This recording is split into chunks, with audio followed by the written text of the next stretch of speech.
കുക്കു എന്താ കഴിക്കുന്നത്? മാതളാണ് കഴിക്കുന്നത്. ഇഷ്ടമായോ? കുക്കുവിന് ഇഷ്ടമായി. കുക്കുവിന് മാതള ഇഷ്ടമാണ്. ആ കുക്കു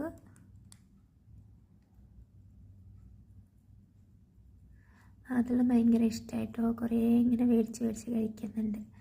എനിക്ക് തോന്നുന്നു അതിൻ്റെ ഉള്ളിലൊരു സീഡിനോടാണ് ആൾക്ക് താല്പര്യം. സീഡാണ് കേട്ടോ കൊത്തിയിട്ട് ഇങ്ങനെ കഴിക്കുന്നത്. ഇപ്പോൾ പേരറ്റുള്ളവർ മാതളം പഴമൊക്കെ കൊടുക്കാമെന്ന് വിചാരിക്കും. ഇവള് പിന്നെ എല്ലാവരും കഴിക്കും കേട്ടോ. നമ്മൾ എന്ത് കഴിക്കുന്നോ അതൊക്കെ അവൾക്ക് ടേസ്റ്റ് ചെയ്യണം. ഇതാ